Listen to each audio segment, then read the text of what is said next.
Welcome, everyone to the Cyrus Amani show.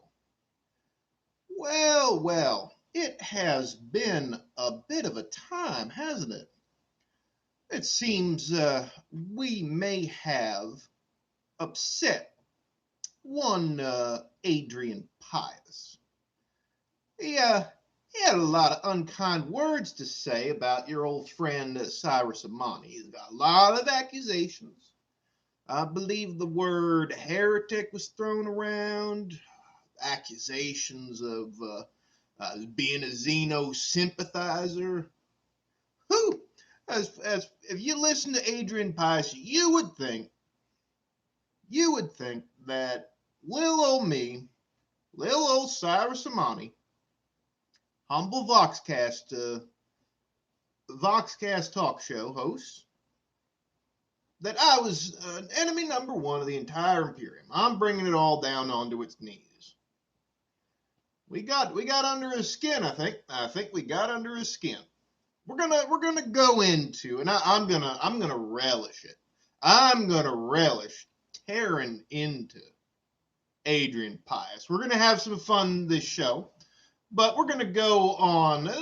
Miss Doris says we got a few folks coming on, but I'm gonna go over the rules of engagement here on the Cyrus Amani show. Got a lot of topics to cover, but I want to let everyone know how things work here. For those of you who are new to the Cyrus Amani show, I'll give you a little rundown of how things work here. The Vox lines are open, and if you would like to call in and share your own views, get involved in a little discussion, just give a little donation, whatever you can, to help keep the station lights on. Miss Doris will be happy to direct your call to me. And then we can get on to the serious business of hashing out some of these accusations that have been coming out of the Cyrus that have been coming out of Adrian Pius. Let's get one thing straight. There's a big difference between me and Adrian Pius. Adrian Pius, whatever qualities you want to say about him, I don't know the man personally, but one thing I can say is he never served in the Guard. Something about his injuries, he lost his arm, lost his eye. But I served. I did serve. I was part of the Lagan Liberation. Was part of a Guard unit, served for 3 years, fought alongside the Ultramarines, and we kicked some Tau backside. So everyone's saying out there, you're a Xenos sympathizer. I have put Xenos in the ground. People saying, what, gene stealer? On account of the eyes? Look, they don't tell you this, but if you're too close to one of them Tau rail shots, doesn't matter if it didn't hit you. Got close enough to my face, messed everything up going down. So, gotten some new peepers, and, as far as the hair thing, lost it when I was pretty young. But I've served the Emperor. I have done my service. When Lagan was liberated, we were short a couple ships, and they had the guardsmen be part of the resettlement efforts for Lagan to reclaim it for the Imperium. Things happened since then, and now I am a humble Voxcast host. But what's Adrian Pius doing? What is he doing throwing around accusations of canoodling with the enemy, of being a Xeno sympathizer, of being a heretic, when he's selling his never fail bunkers to the highest bidder? All right, fine. He says they are sold to a reputable rogue trader. And then from that point on, that individual is sanctioned to trade with Xenos, as is the right of rogue traders in service of the Emperor. But I don't know if you all saw, but there were quite a few unsavory characters that were reported using quite a few of those never fail bunkers. I don't know if Adrian Pius knows anything about that, or if maybe he's turning a blind eye.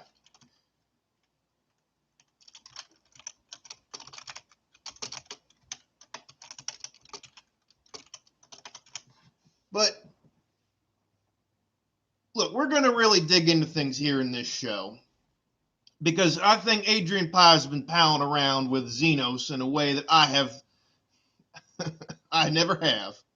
Now, maybe accusations of him giving aid and succor to the Xenos is overstated, because I don't know if y'all have heard about the shoddy quality and poor workmanship that goes into those overly expensive death traps he calls never fail bunkers, but he very well may be doing an elaborate effort to undermine the Xenos war efforts.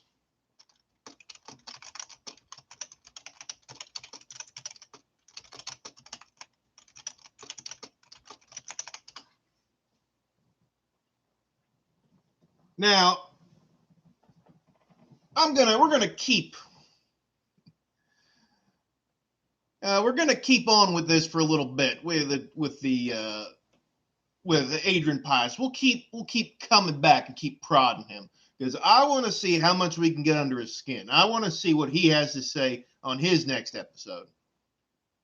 But I think first things first. There's another thing that good old Adrian Pius, Lil Round Adrian Pius, was all about. And he's talking about the war on Sanguinala. But Miss Doris says, before we get into that, Miss Doris is saying we got ourselves a phone call. Uh-oh. All right, Ms. Doris is telling us we got Trays in the Infinite on the line, and I'm not afraid. So let's hear what he has to say.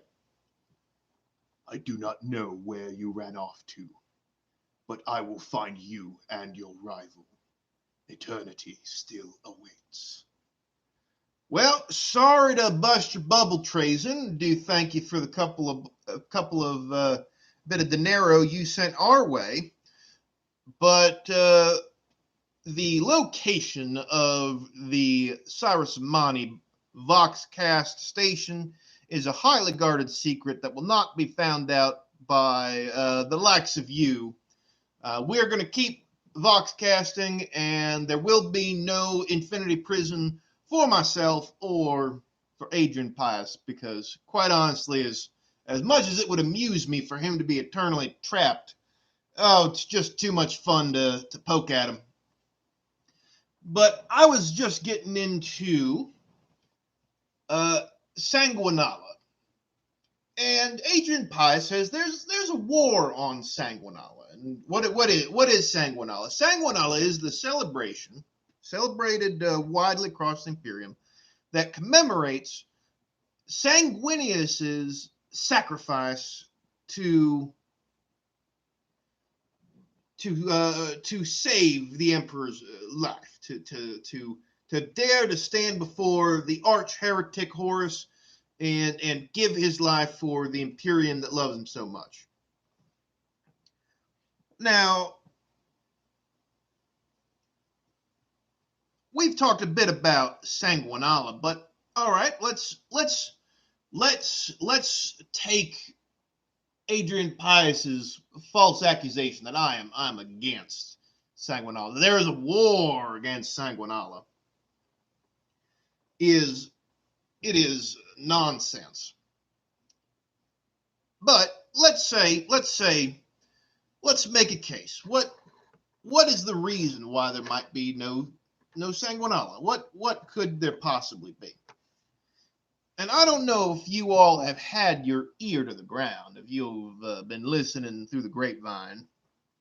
There have been stories coming out of the Emperor's Shining Angel emerging at times of most dire need to assist his sons. Now, you, excuse me, you all tell me, how can we commemorate Sanguinius's death if Sanguinius is very much alive and still serving the Imperium and his father, the Emperor?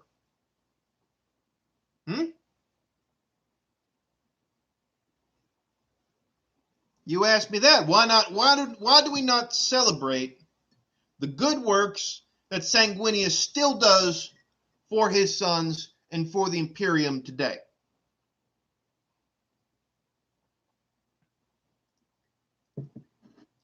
See, I think it's this negative, cut yourself off attitude that Adrian Pius is always looking at the terrible things that are happening, and he's not looking for solutions. What does he want to do? He wants to cut everything off. You just stop doing stuff. You don't help your fellow man. He's all about killing Xenos, which is some big talk for a man who never served. But in that sense, I agree with him. We got to be cutting down on Xenos and heretics, and we just have to have absolutely no patience for any kind of that sort of nonsense. But why are we celebrating the death of Sanguinius? Why do we not celebrate the life of Sanguinius? Why do we not celebrate the still living legacy of Sanguinius? Come on now. Ms. Doris says we got our boys coming out. They're backing me up. We got anything interesting on there, Ms. Doris? We got someone saying they're asking if the orcs can be tricked into celebrating Sanguinala. Do you think it'd be heresy to make enemies celebrate such festivities? Look, I don't think you might be able to. What's the phrase? You can fool all the orcs some of the time. You can fool some of the orcs all the time, but you can't fool all the orcs all the time. I think trying to manipulate orcs to doing stuff has never done the Imperium no good. That's trying to pull strings. That right there is Eldar talk. That is knife ear talk. I wouldn't want to be trying to mess around with orcs, because every time you mess around with orcs, something blows up, a lot of orcs die, and a lot of men die. When dealing with orcs, sure, you can trick them. You can mislead them. You can lead them into a trap. But never try to get the orcs to do your dirty work, because then you just end up with more orcs.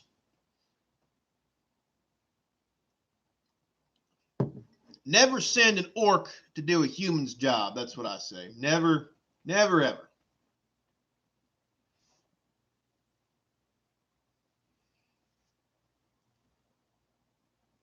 Now, this is an issue which we ought to be concerned about, which is we're talking about tithes to the emperor, making sure to pay the emperor's tithes. And I don't know about you, but one Adrian Pius seems to be awful hesitant to part with his ill-gotten gains, that he would rather withhold his wealth from.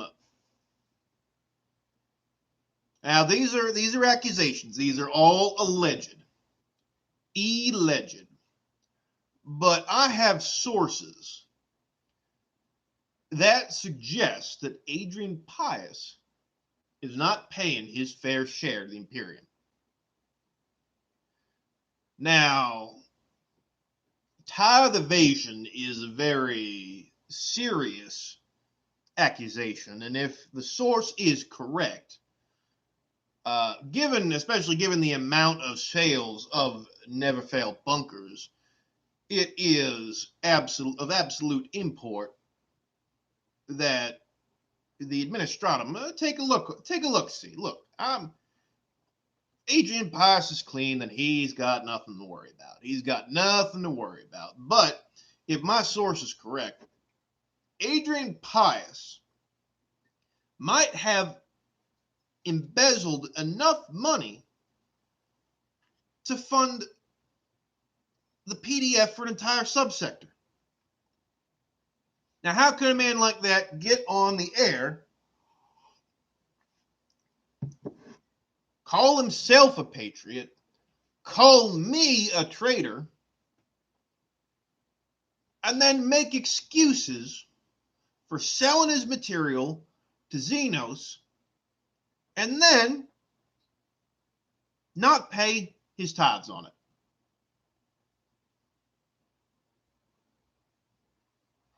All right, Miss Doris, what do we got? We got someone coming in. All right, we got BGC Vatan. All right, BGC Vatan, old friend of the show. Go ahead and speak your piece. Just an administratum clerk here, and I can confirm it is true. All right, you hear it straight from the Grox's mouth, so to speak. Now, I have my anonymous sources, and I got the word of BGC Vatan. Wanting to avoid entangling myself with any legal proceedings, because I am not personally witness to the alleged abuses. I'm gonna keep these your words, not mine. But I still think that I think there's an old saying where there's smoke, there's salamanders, and I think we're seeing a whole lot of smoke coming up from Adrian Pius.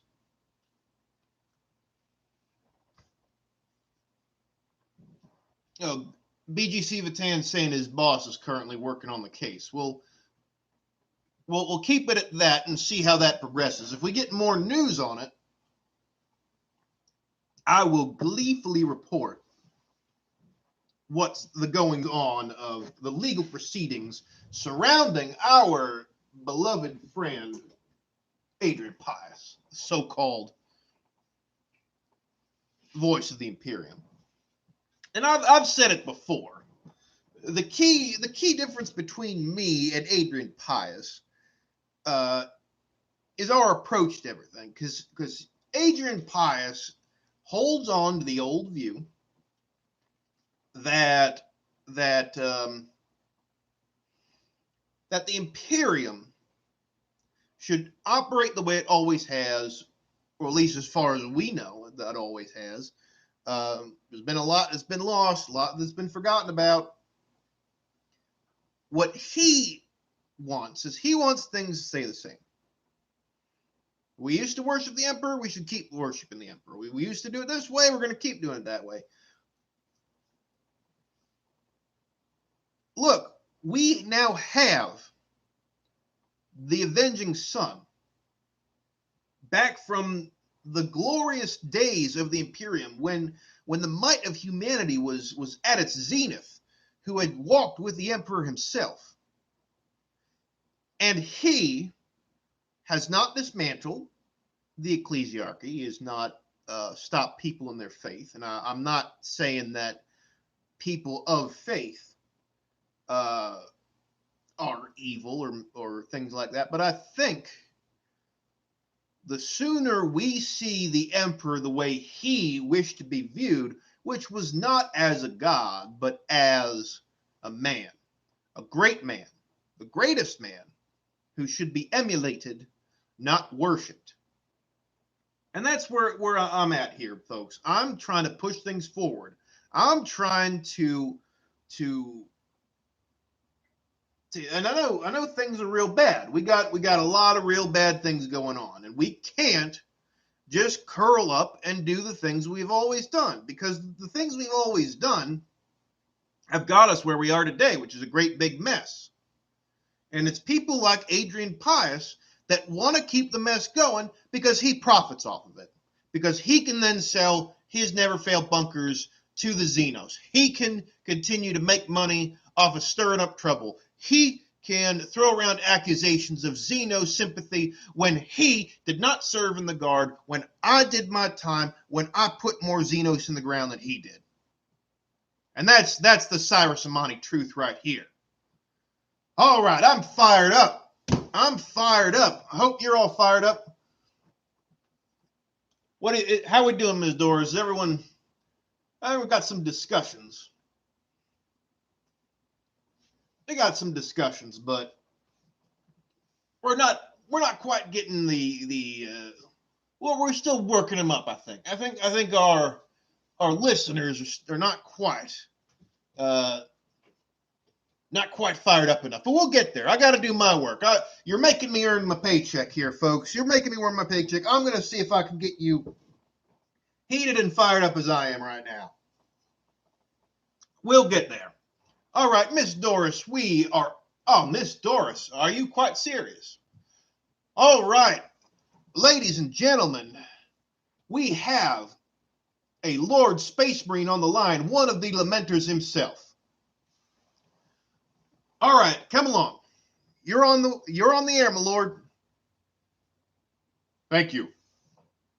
Wanted to ask, does my chapter deserve a holiday of its own? All right, we got the Lamenters.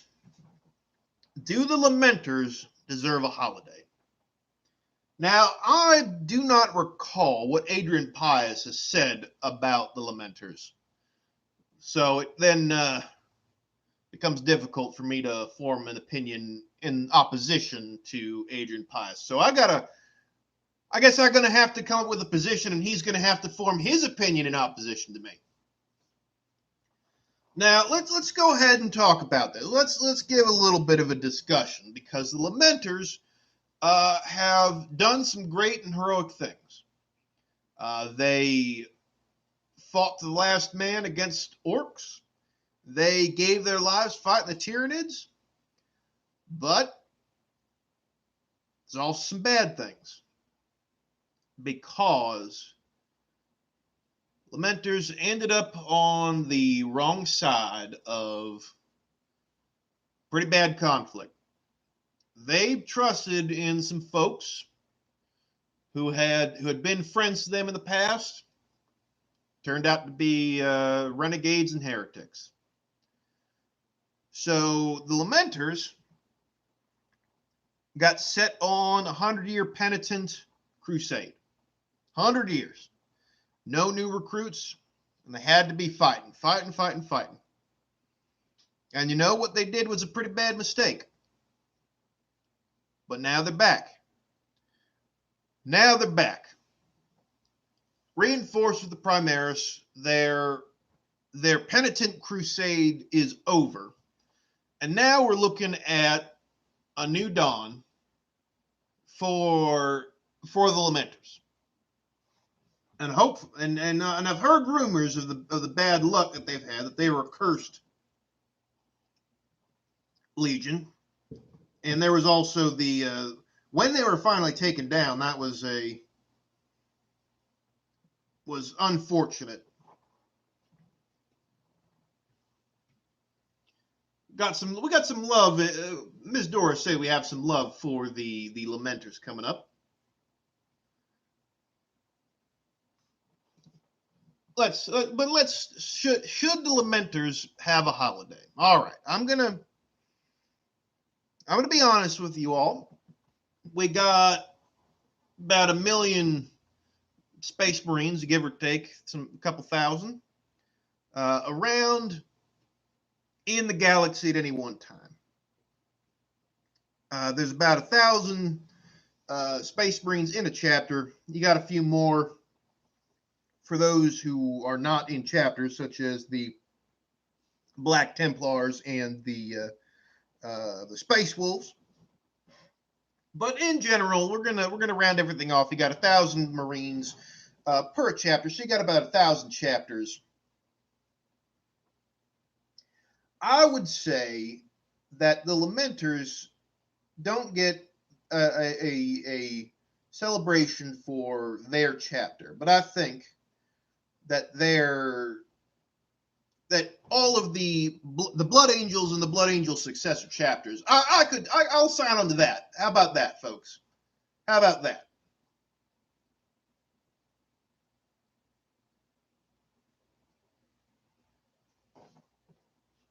What do you think? What do you think? What do you think, listeners? Am I right on this one?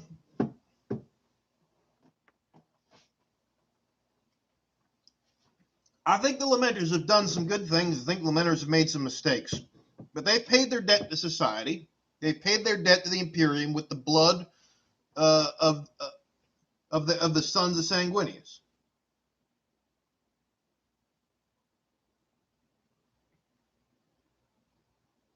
Oh, we got someone. We got a Lord Custodes in the chat, and they're saying they support a Lamenter's holiday. All right, all right. Maybe there is something to do to push for that. But then again, we sort of already have a Blood Angels Day in Sanguinala. Well, I said my piece, and I think I covered it. I wouldn't. Every chapter has its heroes. Every chapter has its dark pieces of history, and they all serve the Emperor, or they should.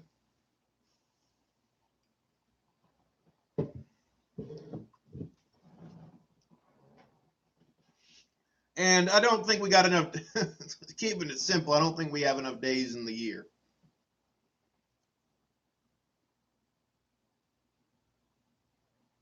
All right, all right. We're gonna keep moving on.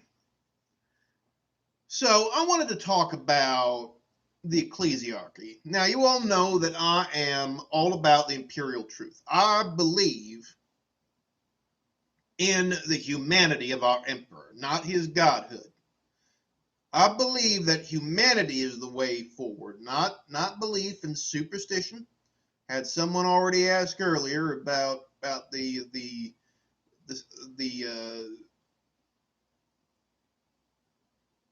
about the imperial truth and how we stand on that.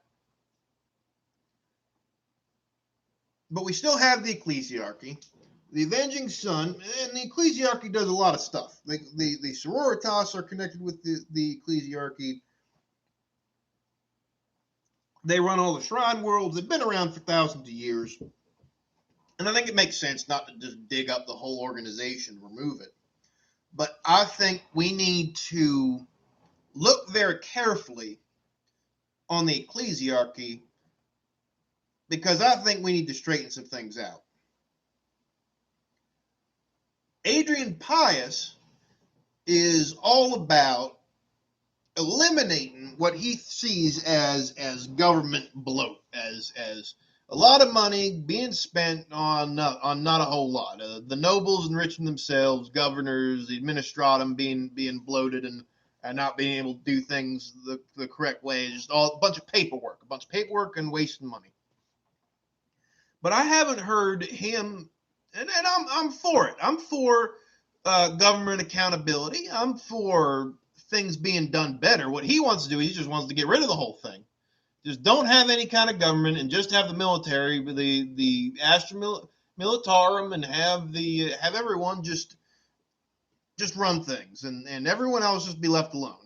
I don't think that's a great way to do things. All right, Miss Doris has good Lorenzo on the line. Let's see what Lorenzo has to say. Thanks, Cyrus.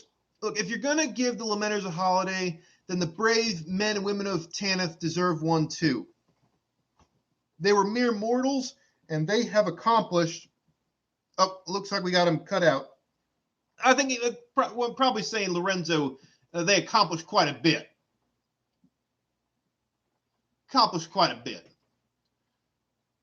All right, well, that's sort of the thing is, I think this is a good problem to have, ladies and gentlemen, that there are so many brave heroes of the Imperium that we don't have enough days in the year for a holiday for all of them. But let's have a brief the Tanith first and only a story for the ages of a group of men and women who regularly give their lives in service to the Emperor, accomplishing things that would not be thought possible. So I'm going to take a moment of silence in respect for the Tanith first and only.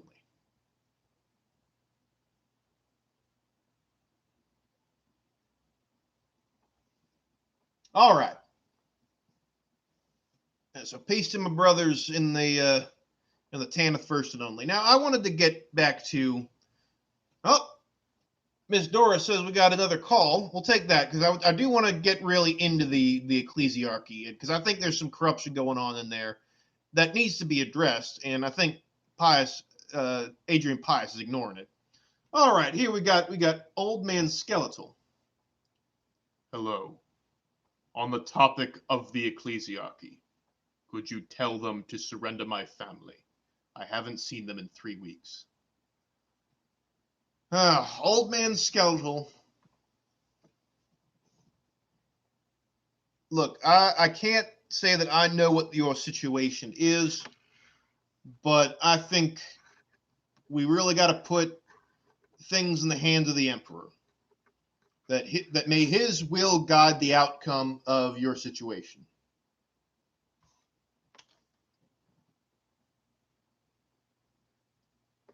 So thank you once again for your call.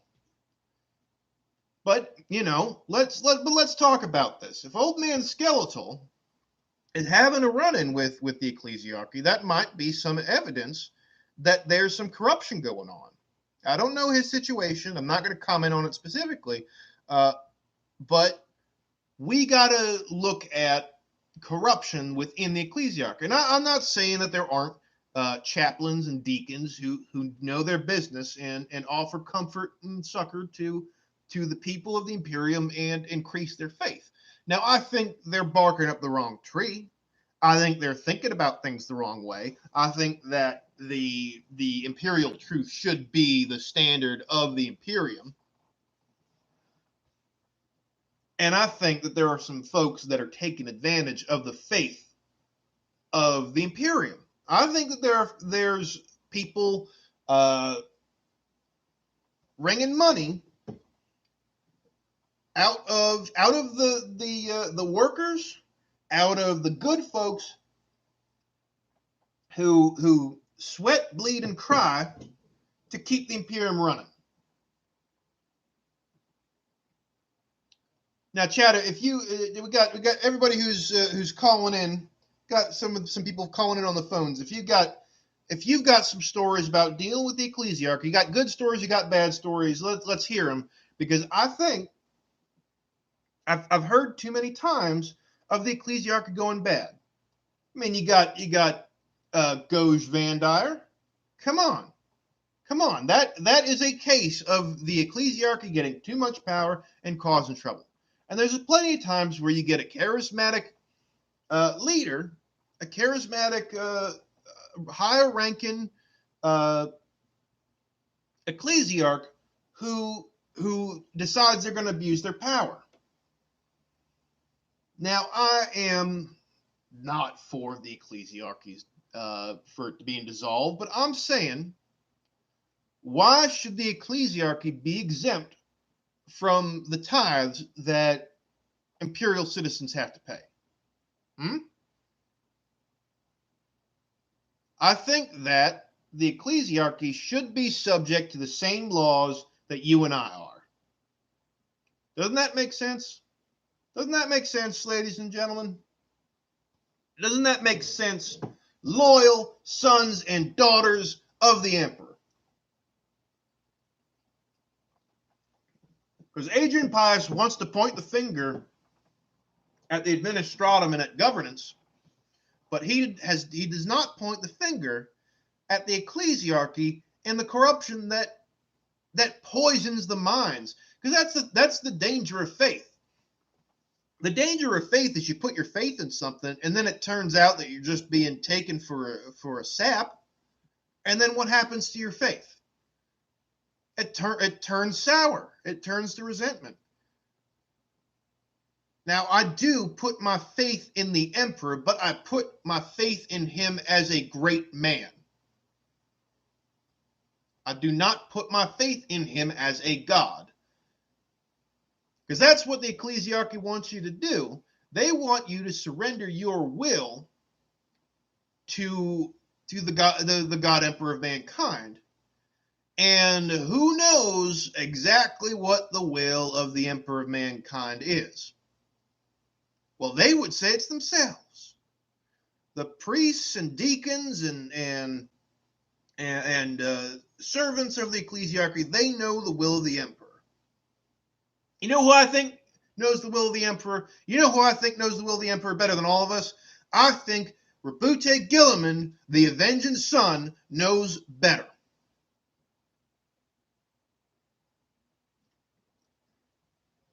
All right. What do you think? What do you think, folks? Ms. Doris is shaking her head. She says some people are saying heresy. I got BGC Vatan coming back on. The age of unbelief. They showed their true face, Cyrus Amani. That's a good point. That's a good point. BGC Vatan, thank you once again for your continuing support. He's going on here. He's saying it's a pyramid scheme and Pius is probably one of their mouthpieces. No, just go ahead and put him on. Let him finish. It's a pyramid scheme and Pius is probably one of their mouthpieces. 10,000 years, Cyrus, and what the ecclesiarchy and Pius have to show for it, huh? Complete atrophy. That's what I'm saying. I'm not saying that there aren't folks. You can't look at the sororitas and say that's not a good thing right there.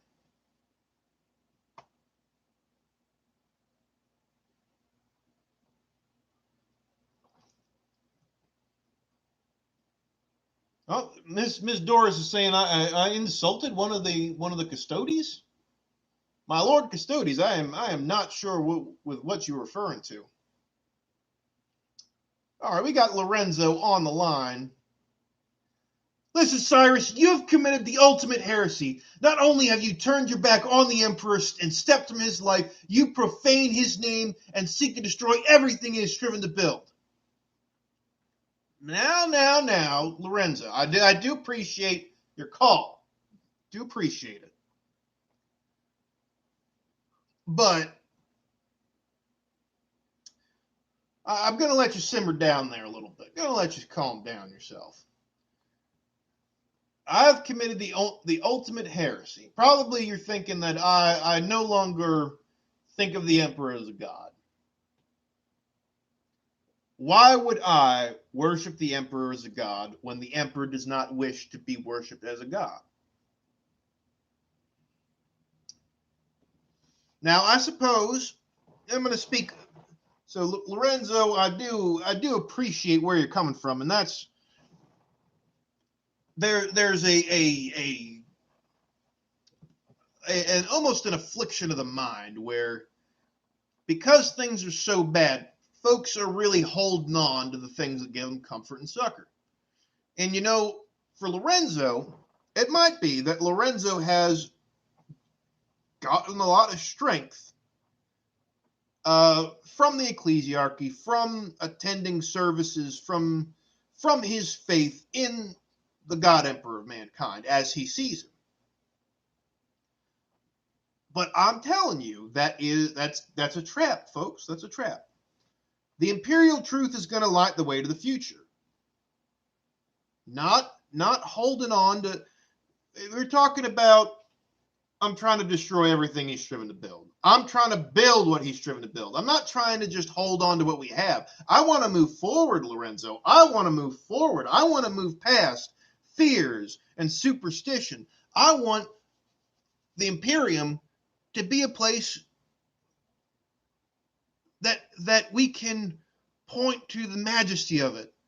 And all the Xenos and all the heretics can no longer look at it and say, what you've built is nothing. Look at all the problems you have. I want to solve the problems of the Imperium. I don't want to just sit on our laurels. That's where I'm coming from, Lorenzo. All right, I didn't mean to hold you off, Lord Custodes, but I do want to acknowledge that I said Rabute Gilliman is the one who we ought to be listening to for what the Emperor's will is, and I did overlook that his custodies, loyal for these past 10,000 years, have been guarding the very body of the Holy Emperor himself as he sits upon the golden throne. They do make a good point that I probably have left them out of understanding the will of the Emperor himself. And if now I don't know who's calling it. People can claim, and my Lord Custodies, if you are one of the custodies, I will show you the respect due your station. But we also don't know. We don't know who's calling in. Miss Doris does her best to screen the calls, but we don't exactly have ID on everyone in the galaxy.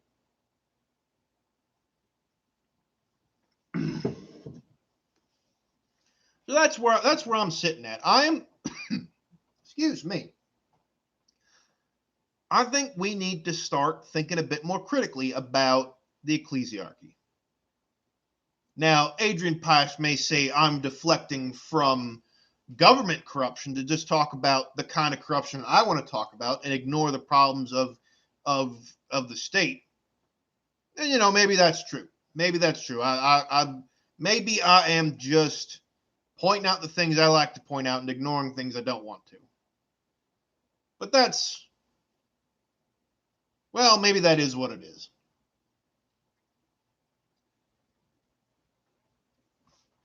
Now,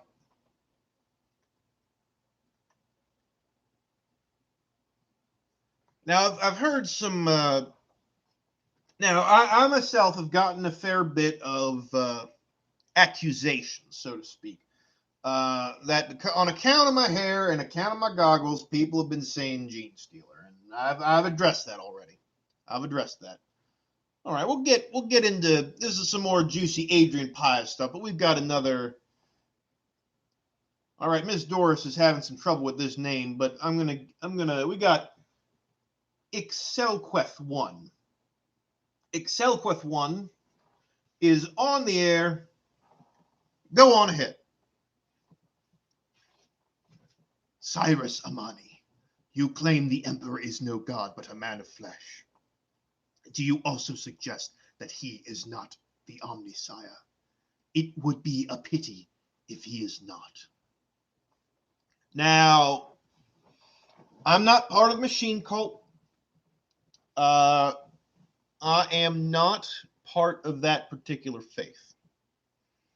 I cannot speak with any authority on that, but I can tell you what I do know about the Mechanicus and the Cult of the Machine, and it was that existed before, or I suppose it's the Mechanicus now, it was the Mechanicum.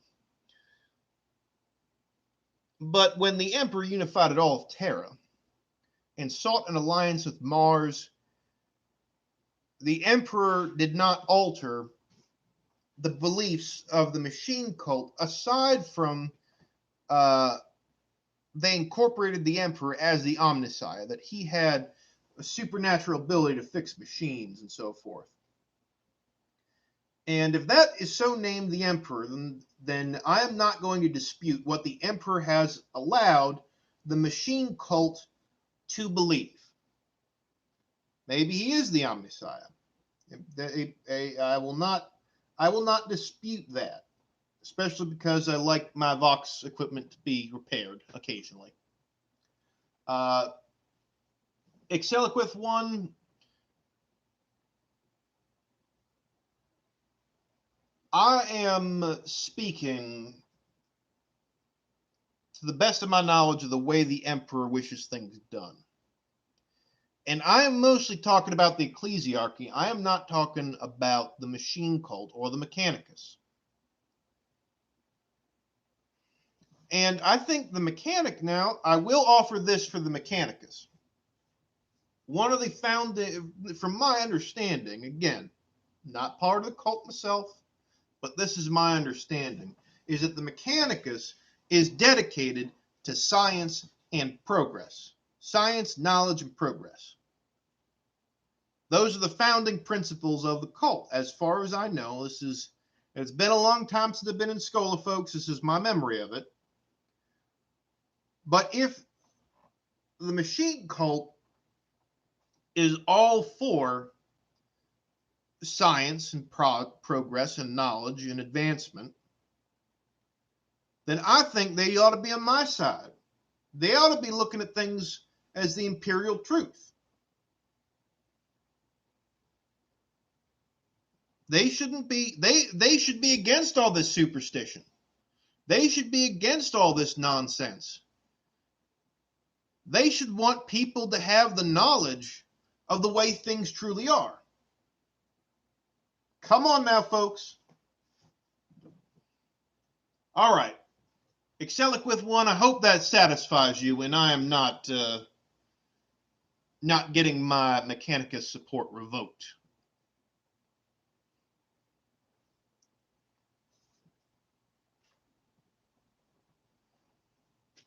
Well, we got Ms. Dora says I've upset people. They're all crying heresy, heresy, heresy, heresy. Well, it looks like we got all the Adrian Pius folks in a huff. They don't know what to do when I prove them wrong. They just shout tech heresy. It's a shame. It's a shame. All right, we got BGC Vatan. He's come back on. He's got his mind to speak. All right, BGC Vatan, friend of the show. Go ahead, give him a piece of your mind. Yeah, Cyrus Amani. I just want to know, have you ever read Emperor's work? That's a pretty good question. Lorenzo's been throwing and we got a couple of folks throwing around some wild accusations, and I think they're just dyed-in-the-wool Adrian Pius folks that like to come in and they listen and they like to get mad. They like to get mad.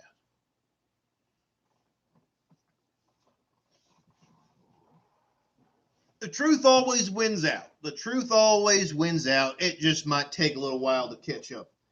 What's the old saying? A lie can get around the galaxy before the truth even has a chance to get its shoes on. Well, here we are. We're giving the truth a little bit of a boost here. We're giving the truth a little bit of a boost so that we can really change the Imperium for the better.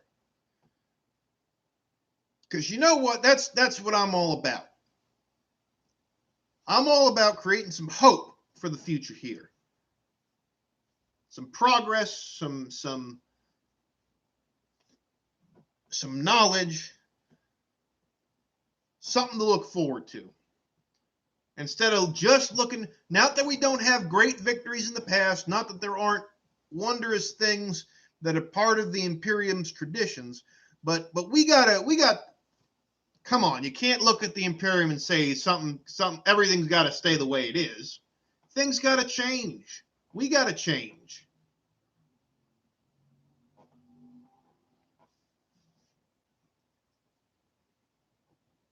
All right. Now I want to get to some more accusations against Adrian Pius because they're becoming myriad.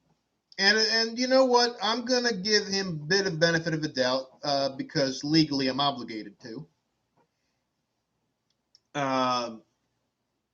Because it is unethical for me to comment on ongoing legal proceedings that I am not a party to.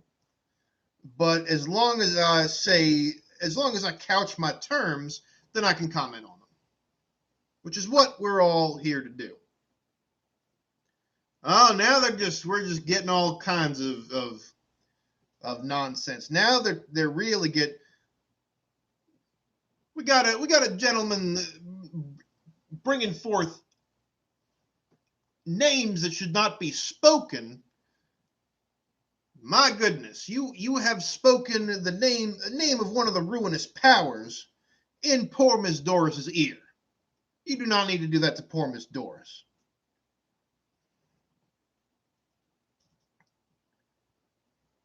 Now, the ruinous powers deal only in lies, and I'm here talking about the truth here.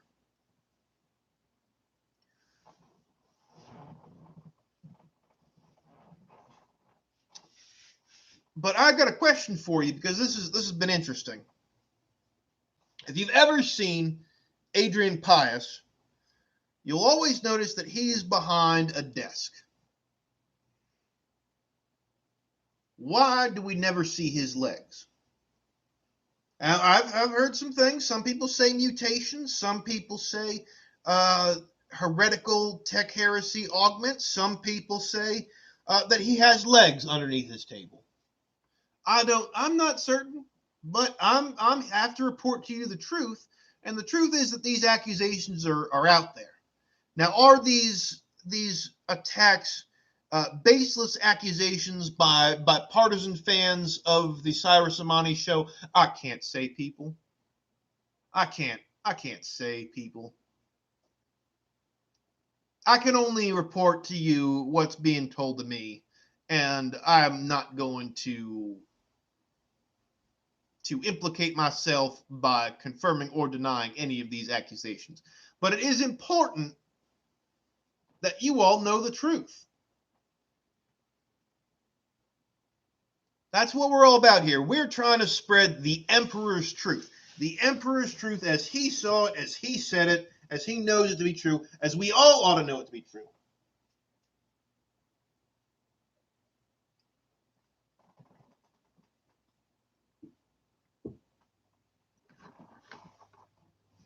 All right now, folks.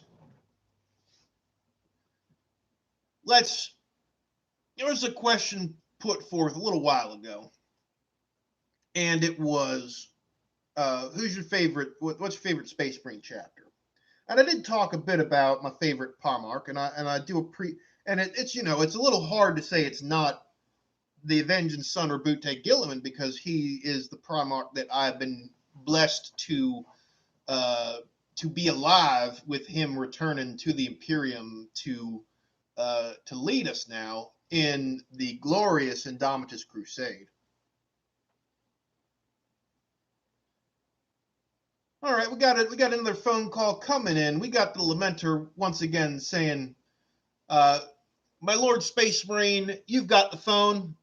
Go ahead, speak your piece." Apologies, Mr. Amani. I will be down. Oh, my word. We have found out that 2 Necron fleets approach this world, one intercepting the other. My chapter is now tasked with the defense of your world and its people. Farewell. Oh, well, thank you. Very much appreciated your dedicated service. We still have some guard units and some PDF that are also keep an eye on things, but it's always nice to know that the Emperor's blessed angels are indeed watching over the Cyrus Amani show. So very much thank you, my Lord Marine, and your donation is greatly appreciated.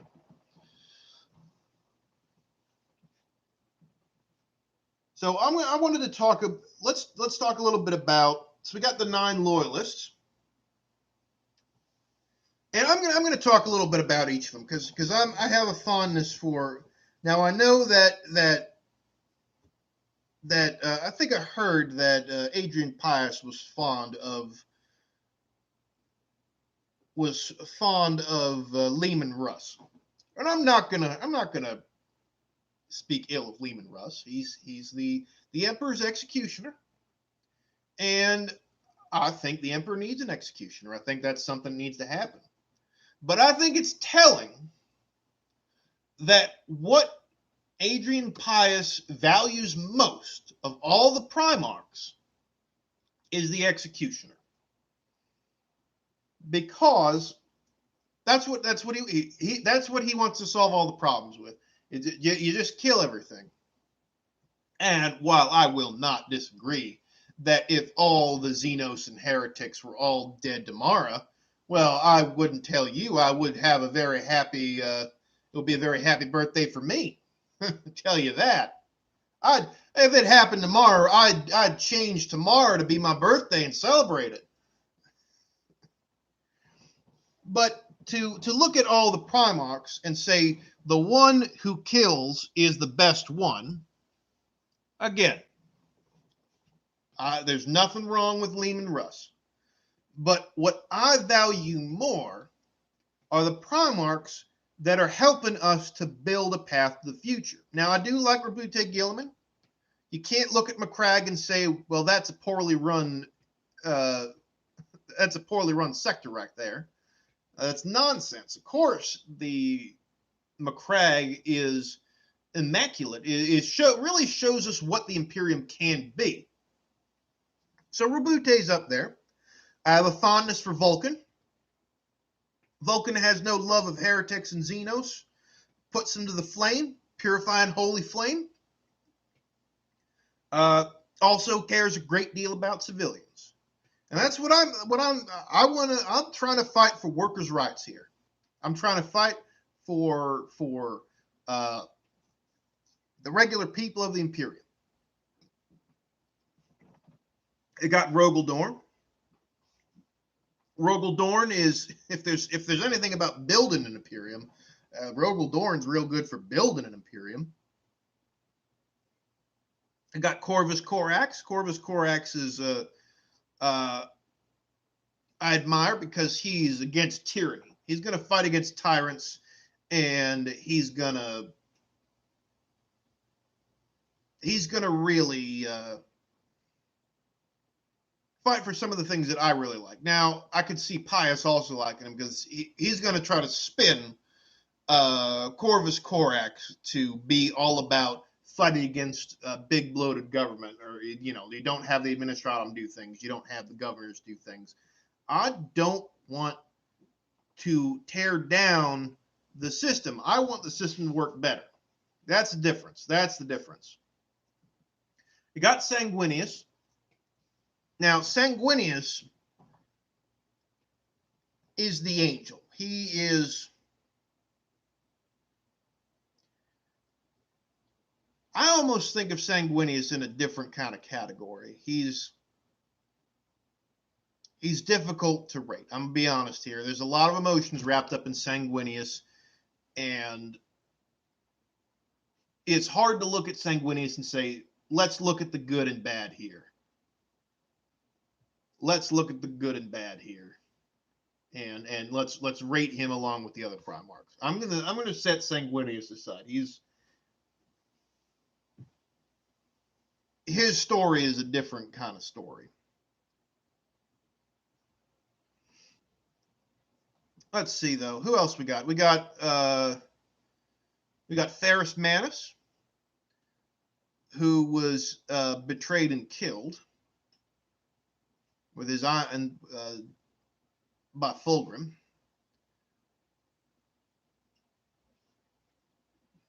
He's also a builder. I think that I don't want to offend the folks at the Mechanicus, but I don't think they got. Let's put it. I don't think they have a real body positive attitude.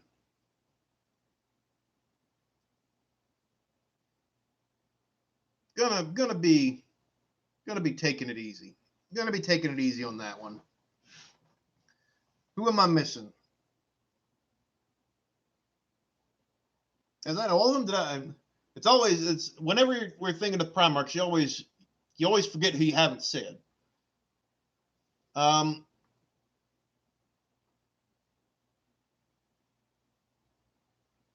I think I do have to settle on Rabute. Not because I think he's willing to make some hard sacrifices, and he understands that the key to an effective Imperium is effective infrastructure, is a healthy, educated, populace that can do their jobs well, and that everything just if things run well, if things are efficient, if resources can get where they need to go, that's a huge part of the battle. Oh, the lion. Oh, me. I can't believe I forgot about the lion.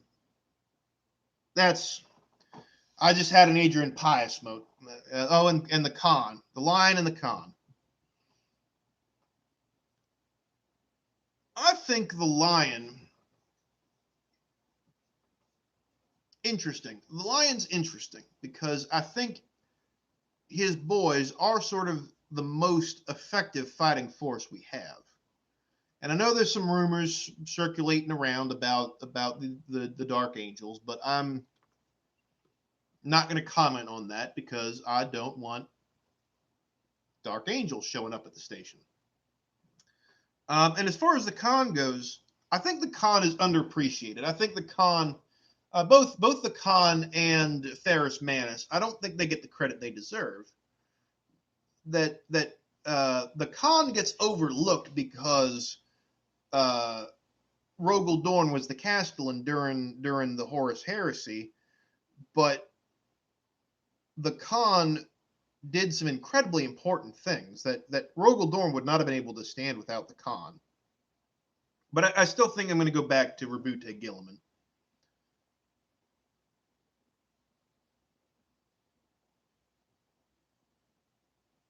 All right, we got it. We got more people on the phones. We got Old Man Skeletal coming in. This is Keptamun of the Triarch Praetorians, broadcasting on all channels. All Necron forces cease combat and return. Both commanders shall be put on trial. You embarrass the Empire with your petty squabbling. Also, hi, Cyrus.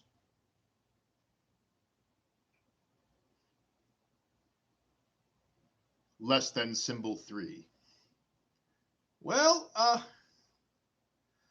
look, I'm not going to comment on the Xenos back and forth over myself and Adrian Pius, or the Necron fascination with us,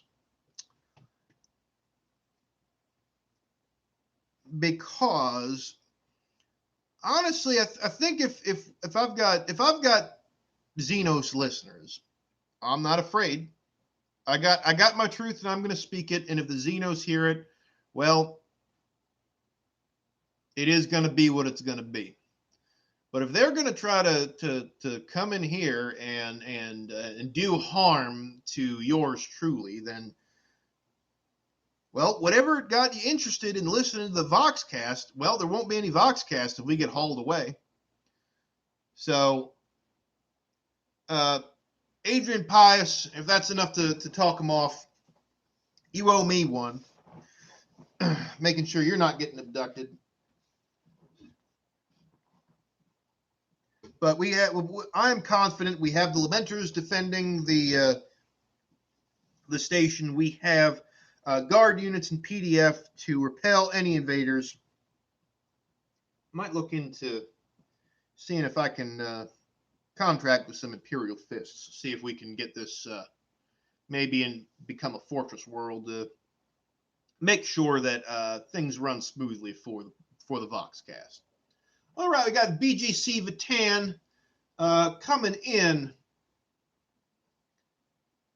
Hey, Cyrus. Hey, the Necrons, they just want to intimidate you. Do not let Pius win. That's the spirit right there. Thank you very much, BGC Vatan. It is very true that what this is really about, what the Xenos invaders, what the heretics, what all these forces arrayed against me, what it's really about is about the spat that I have with Adrian Pius. And that's really what the fate of the galaxy hinges on, is a squabble between two rival Voxcasters who have a talk show.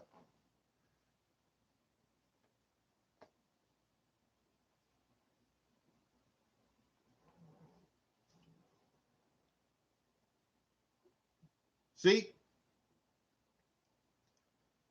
That's really what we're talking about here. Now we're having some fun here. We've been laying down some truth. Been dealing with some potential Xenos interlopers, but your own Cyrus Amani has remained safe, and it keeps bringing you the truth as I see it. Now, one of the things that let's go ahead and talk about this, because And I'm going to be honest with you, I haven't completely formed my opinion on it. But let's talk about rogue traders. Because I got mixed feelings about rogue traders. Now they are dynasties that have permission, that have their writ, so to speak, and have permission to operate as they see fit on the fringes of the Imperium, and they are permitted to trade and consort with Xenos elements. They are a group of folks that are operating on the edge of the Imperium, and kind of the conventional wisdom is they are out where the reach and the strength of the Imperial Navy is spread thin, and so it is best to sort of allow these individuals to spread the might and the influence of the Imperium themselves as gentlemen of fortune.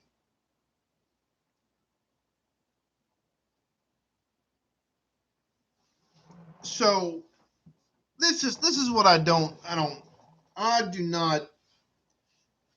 Some people may say I am overreacting, and I've been saying anti-Xenos rhetoric to sort of to make up for the accusations that have been leveled against me as far as interaction with Xenos, or that I am a Xenos, or that I do whatever it is that I'm being accused of, whatever it is.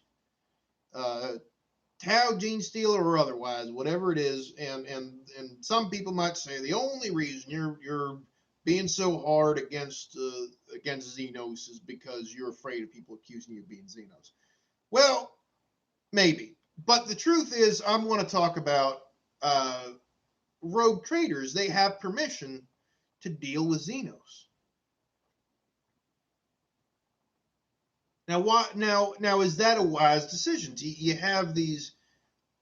I'm having some difficulty believing that we can have rogue traders that are going from Xenos space, from kind of wandering around. Are we worried about them being a connecting point for Xenos and potentially heretics? They're kind of out there. They're kind of on the edge of things, but they exist with the permission of the Emperor. They're doing his work. So you all maybe this is a discussion. This is not just me talking. It is almost all me talking, but sometimes other people talk. And this is a discussion I want to have: is how we feel about rogue traders. Is this an old idea that needs to be put to a stop? Do we have better ways of dealing with trying to consolidate power near the fringes of the Imperium? Is there a better way to do it than kind of having this loose freelance navy of rogue traders? Is there a better way to do it? Or should we be relying on them maybe even more? Maybe there should be more license to be a rogue trader being given out.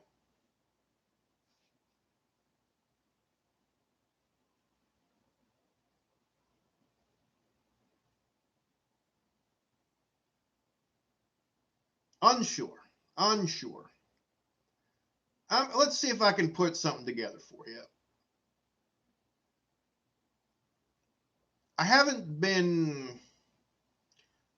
I've seen a little bit in my time at the Guard of the fringes of the Imperium. And from what I gather, it is a hard place to live. It is a hard place to protect. It is a hard place to patrol. So I'm thinking it might be simply the most practical thing to maybe invest more rogue traders to get some more of that in. That's something that Adrian Pius likes, in enterprising individuals that are going to try to carve out a space here in the galaxy. Maybe that's one. Maybe that one. We got a lot of discussion. Miss Doris is saying that there's a lot of discussion about the Necrons and what's going on exactly. I haven't gotten any news of what's going on in the system, but from what I heard, there was some sort of Xenos fleet, and they've been withdrawn.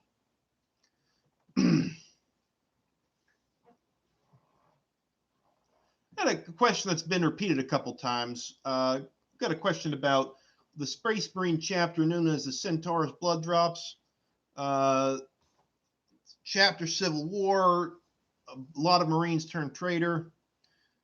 Gotta say, I am not particularly familiar with that chapter, but I think it's something that we need to be concerned about because it does happen where chapters of Space Marines, either because the gene seed's corrupt or because something else goes wrong or because the Geller fields fail on their ship, we unfortunately do have the great sons of the Emperor, unfortunately, sometimes succumb to chaos.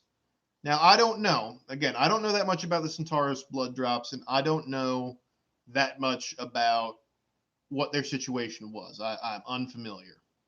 But I think we can talk about the greater phenomenon of fallen to the ruinous powers.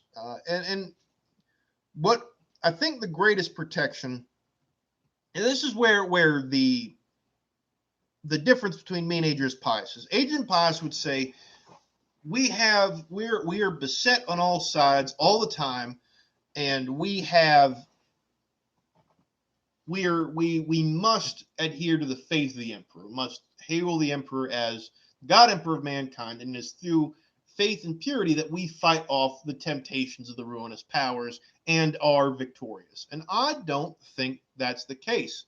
I still think that we need to, the more we understand the reality of the universe, the more we understand the lies of chaos, the less ignorance we have, the less we rely on superstition, the better we are going to be set to defend the Imperium against against the lies that are offered by the ruinous powers, the lies of the Xenos, the lies of the good and easy life as promised by the Tau. We got to reject all that. We got to reject all that and trust in the power of humanity, not in the power of gods, not in the power of faith. We need to trust in the power of humanity and the will of humanity to dominate the galaxy. That's the only way these things are going to be. They're going to be good. That's it.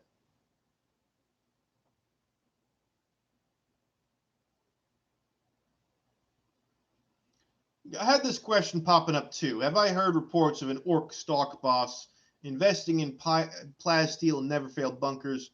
You know, I had actually heard that. Ms. Doris is telling me this has been said a couple times on the line. I'm going to comment on that too. That we now have a stock boss. I don't even know what a stock boss is. What is it? An orc that invests, an orc investment. And he's putting his money, his teeth, I suppose they use. I remember my uplifting primer that the orcs use teeth as currency. So I mean, that's, again, if this is true, that means we just have more evidence that Adrian Pius is enriching Xenos. That his ventures, whether they're through a rogue trader or not, are enriching dangerous Xenos elements.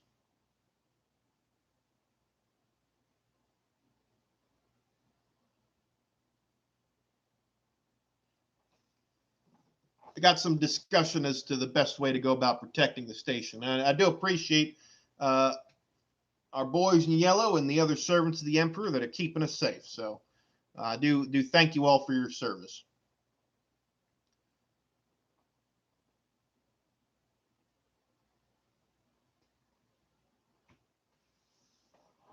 Now,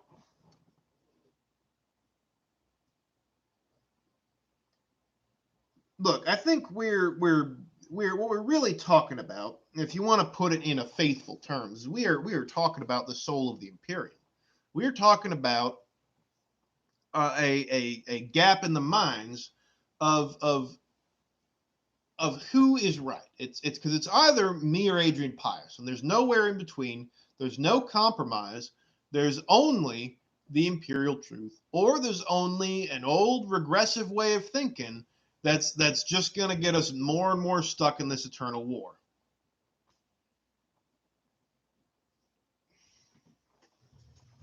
There's no compromise. There's no meeting in the middle.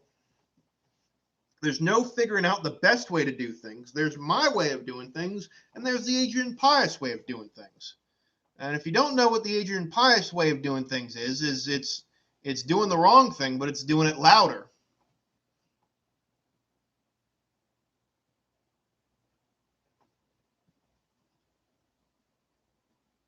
And look, you might point at me and say, "Look, Cyrus Amani, your focus on Sanguinala, your focus on making everyone see that the emperor is not a god, making sure that you're fighting for this idea, when we could be focused on coming up with solutions to the problems across the galaxy, uh, instead of antagonizing another section of the population and polarizing between yourself and Adrian Pius." Well, I think that you are not seeing the really big picture. You might think you're seeing the big picture, but the really big picture is actually surprisingly narrow. The really big picture is a choice between me and Adrian Pius, because there's no such thing as a different opinion in the entire galaxy. Everyone's either on my side or everyone's wrong and on Adrian Pius's side. And I think that's dangerous. It's dangerous when people don't think the way I do, or think that or think, you can't look at my ideas and say, well, he makes some good points, and you can't look at Adrian Pius's ideas and say he makes some great points, and you definitely can't say, why can't these two stop bickering at each other and come up with some compromises to make some real positive change in the Imperium and do what's best for the Imperium, its people, and for the galaxy at large. Look, you're just being ridiculous. That's not what Adrian Pius wants. Adrian Pius wants to just argue and bicker with me and profit off of it. He wants to sell his shoddy materials to Xenos, and he wants to keep people coming in, and he wants to keep doing what he's doing, and he wants to keep weakening the Imperium by doing the same old thing over and over and over again. And that's the Cyrus Amani truth. That's the Cyrus Amani truth. All right, Miss Doris, I think we got ourselves a Adrian Pius supporter. Is it Lorenzo again? We got good old Lorenzo. Come on, Lorenzo, let's hear what you got to say. Huh. Cyrus Amani, it's me or him. Only warp spawn deal in absolutes. Well, Lorenzo, you might be calling this might be the pot calling the kettle black here, Lorenzo, because Cyrus Amani, I tell things how they are, and Adrian Pius, you don't think he deals in absolutes? You don't think he deals in absolutes? He only sees there's one way of doing things. It's his way or the highway.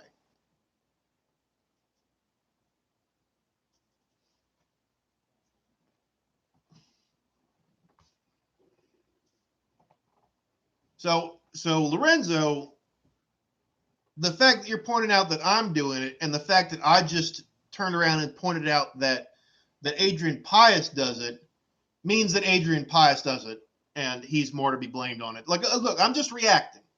I'm just reacting. It's true. It's true. Some people are saying it, Lorenzo, you need to just take a look at the imperial truth. You need to just take a look at the imperial truth. It's good for you. It's good for you. But hey, I'm always happy to have Adrian Pius lackeys come on and tell me how I'm wrong. You all tell me how I'm wrong, and then I just get to tell you how I'm right. Turn it around. Turn it around on them. Appreciate it.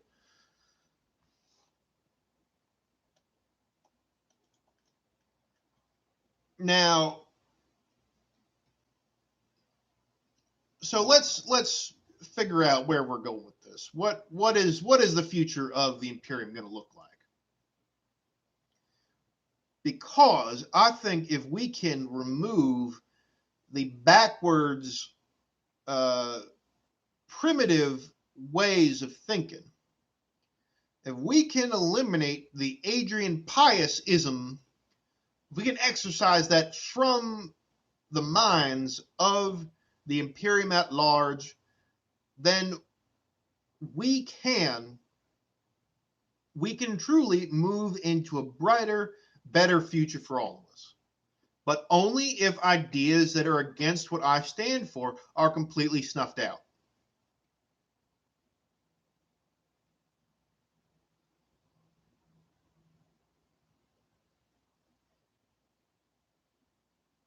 Now we got more accusations, more Pius sympathizers coming in here saying how many tentacles you got holding up under that table, Gene Stealer. I got 2 legs. Fortunately, I still have those. I don't have the eyes. Lost those in the service. The service, which, might I add, Adrian Pius was not a part of. I did my 3 years. Gotta wonder how Adrian Pius lost an arm and an eye and somehow was not involved in the guard at all. From his story, he's just clumsy.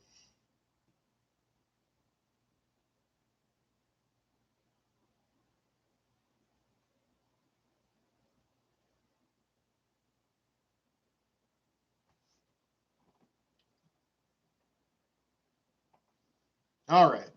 Now, I think we're going to start winding things down because I think we've covered a lot of things here today. Dealt with the accusations of being a gene stealer and Tau sympathizer. I think that's thrown around quite a bit by Adrian Pius flunkies. I did my service and I buried Tau. That's what I do with Tau. We talked a bit about Sanguinala. And honestly, I think Adrian Pius goes on and on and on about the war on Sanguinala. I still don't see it's a problem saying happy holidays. There's more than one holiday. It's all right to have more than one holiday. And the truth is Sanguinius truly dead? Because we've had sightings of him. He still protects his sons. And if he's not dead, shouldn't we be celebrating his life and not celebrating his death? We talked a bit about Adrian Pius and his financial situation, both how he is apparently selling his never fail bunkers and dealing in plasteel with Xenos, Necrons, and Orcs. We talked a bit about the ecclesiarchy, how I'm talking about reforms that I think need to be seen. I want to see some. I want to see some eyeballs put on the ecclesiarchy. I think there's a lot of room for corruption in there, and I've heard enough stories that I think it needs to be looked into. I think we need a better Imperium. We need a better ecclesiarchy.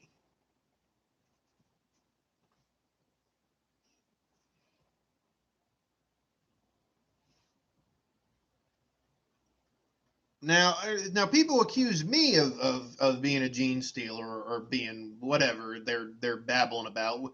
Whenever the Pius supporters try to string 2 sentences together where they're not just repeating something that Adrian Pius said, they throw around a lot of accusations. But I don't know if you all are familiar with the concept of projection, and it's when you're doing something wrong. when you're doing a bad thing, and you then take your own mindset and assume that your opponent is doing that thing. So maybe that's what we're talking about here. Maybe we got some Adrian Pius himself, and maybe some of the folks who are following, they're throwing around Gene Stealer, Xeno sympathizer. Are we talking about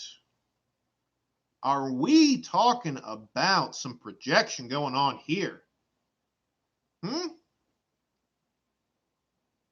I think we got a lot of pots calling the kettle black. That doesn't really work because I'm not a kettle. What am I? What is it? A pot calling a piece of alabaster black? I don't know. What else? A pot calling a white scar black?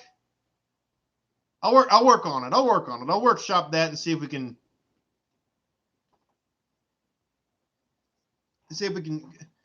Now, you all calm down there, Adrian Pius fans. I know this is getting awfully confusing for you, but we're almost done. We're almost done. And then you can run along back to Adrian Pius and tell him all the stuff that I told him. Because I love getting under his skin. I love making that vein on his forehead pop out just a little bit more. Because Adrian Pius is nothing but a charlatan who makes money off of the ignorance of his listeners and the greed and partnership with Xenos. There, I said it. I said it, Adrian Pius. I said it. I'll say it again. I'll say it 1,000 times. Come on now. Come on now. Got me all fired up.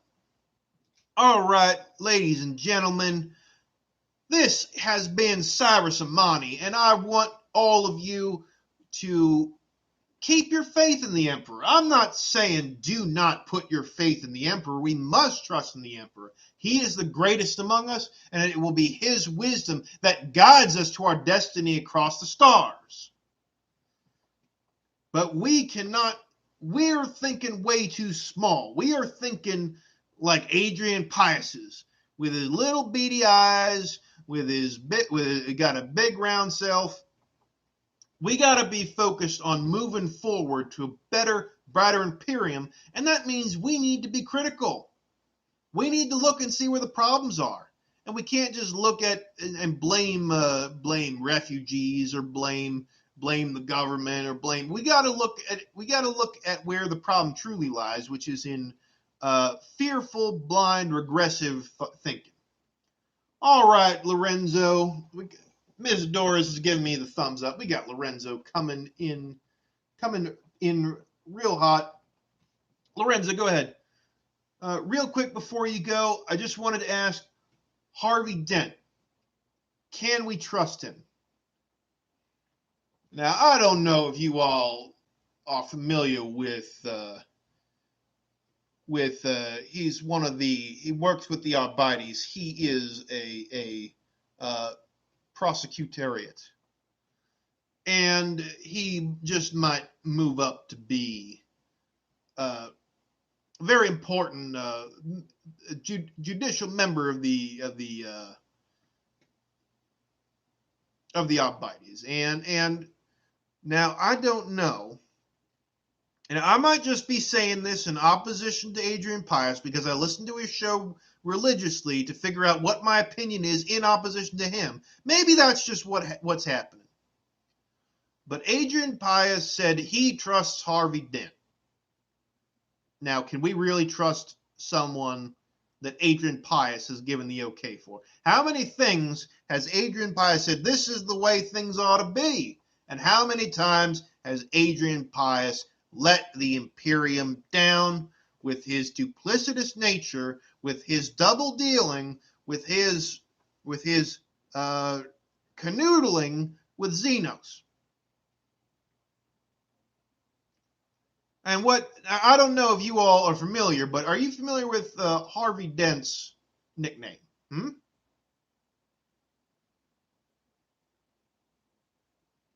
Harvey Dent's nickname. Harvey Dent's nickname. What did they call him?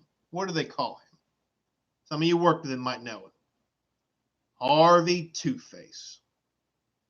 Oh, one side is talking one good out of one side. Other side is not talking so good. So do I trust Harvey Dent?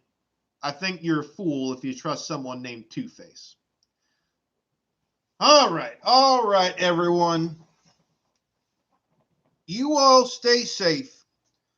Abide the Emperor's truth. Abide the Imperial truth. Look to the progress and a brighter future for this Imperium. And we'll in the bright future of the Imperium, we will probably find somewhere comfortable for Adrian Pius fans to really become productive members of society. We have plenty of openings for servitors, or perhaps as menials, or the Grox pens sometimes need to be cleaned. So there is a place for Adrian Pius supporters in this bright new future of the Imperium. So I'm going to be signing off for you right now. I thank you all for your support. I'd like to thank the Lamenters for support, for their protection. We got Old Man Skeletal. We got even the Adrian Pius folks coming in, Lorenzo, and also my own loyal folks, BGC Vatan coming in. And a lot of folks coming in and be generous, so I definitely appreciate that. You all help the light stay on. As always, I'll be signing off, and as always, the Emperor protects. Good night, everyone.